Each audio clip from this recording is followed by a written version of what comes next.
दोस्तों, मनुष्य ने जब चांद की सतह पर पहली बार अपने कदम को रखा था, उस ऐतिहासिक घटना को कम से कम अब तक 53 साल पूरे हो चुके हैं। इंसानियत के लिए एक छोटा सा कदम पूरी मानव जाति के लिए बहुत बड़ी छलांग साबित होगा। चांद पर पहली बार कदम रखने वाले इंसान ने ये बात कही थी। तारीख थी 21 जुलाई 1969 और नील आर्मस्ट्रांग ने चांद पर पहला कदम रखकर इतिहास रच दिया। हम सब इस बात से तो वाकिफ ही हैं कि 16 जुलाई 1969 को नासा द्वारा लॉन्च किए गए अपोलो मिशन 11 ने सफलता हासिल करके एक नया इतिहास रच दिया था। लेकिन दोस्तों, ऐतिहासिक कदम रखने तक का ये सफर बहुत ही ऊबड़ खाबड़ रास्तों से होकर गुजरा था।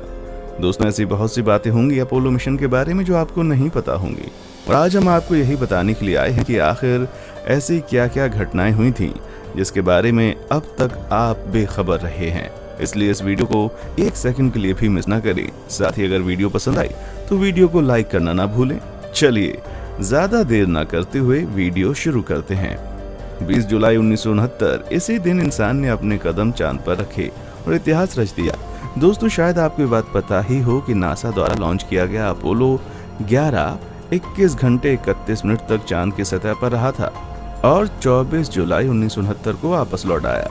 यही कहानी है जिसको हम में से ज्यादातर लोग जानते हैं। दोस्तों, चांद पर गए 3 एस्ट्रोनॉट नील आर्मस्ट्रांग और एडविन बज ऑल्ड्रिन जब चांद की सतह पर चहलकदमी कर रहे थे, तो वहीं माइकल कॉलिंस चांद की कक्षा में कमांड मॉड्यूल कोलंबिया से उड़ान भर रहे थे। इन तीनों के साथ कुछ ऐसा हुआ था जिसके बारे में शायद ही कोई जानता है। इस घटना को जानने के लिए चलना होगा थोड़ा पीछे। तारीख 16 जुलाई 1969, जहां नासा के ऑफिस में जब सब कुछ बहुत ज्यादा परेशानी में था, और परेशानी की वजह था अपोलो 11 जो कि कुछ ही देर में पृथ्वी की सतह को छोड़कर अंतरिक्ष की सैर पर जाने वाला था। जाहिर सी बात है कि इतना बड़ा मिशन था जिसकी वजह से तीनों एस्ट्रोनॉट की धड़कनें बढ़ चुकी थी। आप में से बहुत से लोगों को शायद इस बारे में पता हो कि सुबह 8:32 पर कैनेडी स्पेस सेंटर से लॉन्च किया गया और यही वो वक्त था जब तीनों एस्ट्रोनॉट का सफर शुरू हो गया। मात्र 4 दिनों के अंदर ही चांद के पास पहुंच गया। दोस्तों, आपको पता ही होगा कि जिस मॉडल से एस्ट्रोनॉट अपोलो 11 से निकलकर चांद तक पहुंचे उसे ईगल कहा गया था। नासा ऑफिस में बैठे वैज्ञानिकों को अब तक यही लग रहा था कि सब प्लान के मुताबिक चल रहा है, पर उसी वक्त एस्ट्रोनॉट्स के सामने कुछ अजीब सी प्रॉब्लम आई जिसके बारे में शायद ही आप में से कोई जानता होगा। दोस्तों, अचानक से एस्ट्रोनॉट्स के सामने बिना समझ में आने वाली प्रॉब्लम आई और वो प्रॉब्लम थी द ईगल 4 सेकंड आगे था। यानी इसका मतलब साफ था कि ये ईगल निर्धारित जगह से कहीं और लैंड करेगा, जिसका रिजल्ट बहुत ही खतरनाक भी हो सकता था। आपको अगर ये बात ऐसे समझ नहीं आ रही तो आप इस बात को ऐसे समझिए, जब आप कभी किसी अनजान जगह पर खो जाते हैं तो आपका क्या हाल होता है। आपके पास तो फोन है, पर जरा सोचिए दोस्तों, ये तो अंतरिक्ष का चांद है जहाँ पर ना फोन है ना कई लोग। वहां पर धरती से कांटेक्ट कर पाना भी कितना मुश्किल है। अब ईगल और चांद में बस कुछ ही दूरी बाकी थी और ये सब देखने के बाद तीनों एस्ट्रोनॉट्स पसीने से लथपथ हो चुके थे।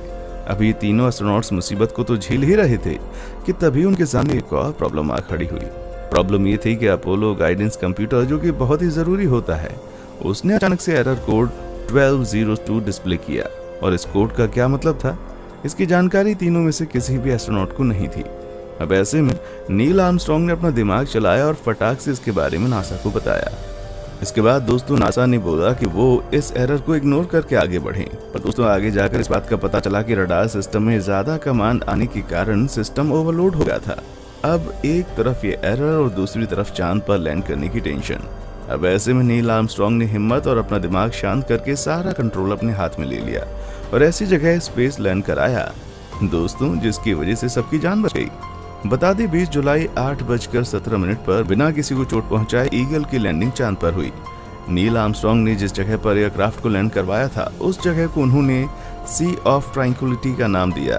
यहीं उतरकर उन्होंने अपना पहला कदम चांद पर रखा और अपने देश अमेरिका का झंडा गर्व के साथ चांद पर फहराया।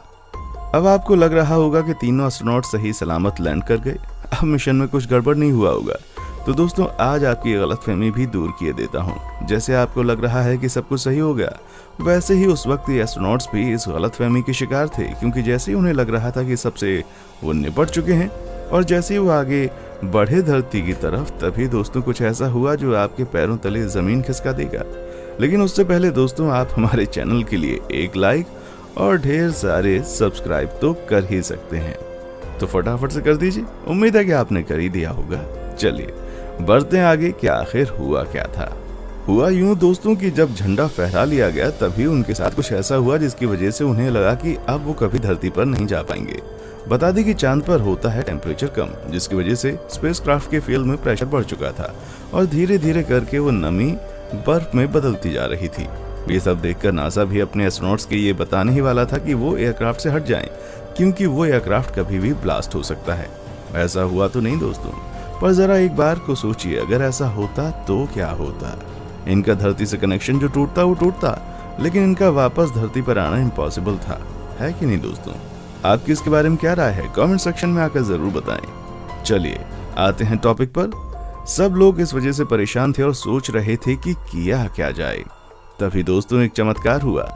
वो कहावत आपने सुनी होगी ना कि मरने वाले हवा के झोंके से भी मर जाते हैं और नहीं मरने वाले पहाड़ से गिरकर भी नहीं मरते। शायद इन तीनों एस्ट्रोनॉट्स की किस्मत बहुत अच्छी थी। जैसे ही टेम्परेचर बढ़ा, बर्फ पिघलने लगी और फिर क्या दोस्तों, अपने आप ही फ्यूल पाइप का प्रेशर नॉर्मल हो गया। दोस्तों लगभग 1.5 घंटे तक चांद पर रुकने के बाद और एयरक्राफ्ट की प्रॉब्लम को सॉल्व करने के बाद इन तीनों एस्ट्रोनॉट्स ने चैन की सांस ली। शायद इन लोगों के लिए प्रॉब्लम खत्म होने का नाम नहीं ले रही थी। इसी वजह से इनके पास एक और दिक्कत ने दस्तक दी। हुआ ये कि इनके एयरक्राफ्ट के एक हिस्से में लगी एक स्विच टूटकर नीचे गिर गई। अब स्विच गिरी तो कुछ बड़ा होना ही था, और हुआ ये कि पावर कट हो गया।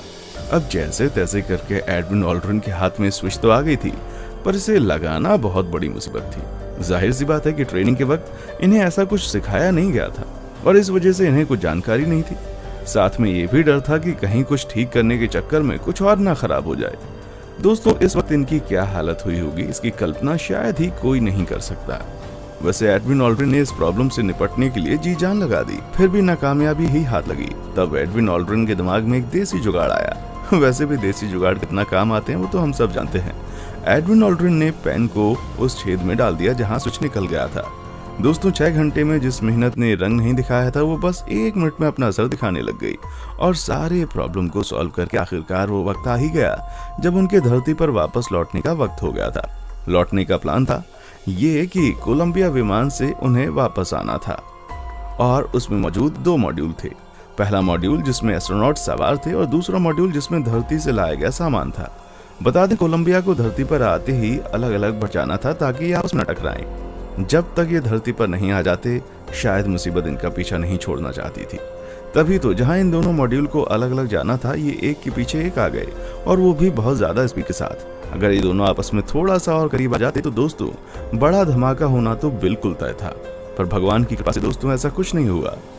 तारीख 24 जुलाई 1969 को प्रशांत महासागर में मजेदार और सेफ लैंडिंग की और इस मिशन को कामयाबी के साथ ऐतिहासिक भी बनाया। दोस्तों जब भी बात चांद की होती है तो हमारे दिल में सबसे पहला नाम सिर्फ नील आर्मस्ट्रॉन्ग का ही आता है, पर दोस्तों इस कामयाबी के पीछे लगभग नासा के 40,000 लोग, एडविन ऑल्ड्रिन और माइकल कॉलिंस का भी योगदान था। दोस्तों क्या आपको इसके बारे में कोई जानकारी थी? नहीं ना? हमारे कमेंट सेक्शन में आकर जरूर बताएं। वीडियो पसंद आया है तो वीडियो को लाइक और चैनल को सब्सक्राइब करना ना भूलें। नासा की ऐसी ही और भी अमेजिंग वीडियोस हम आपके लिए लाते रहेंगे।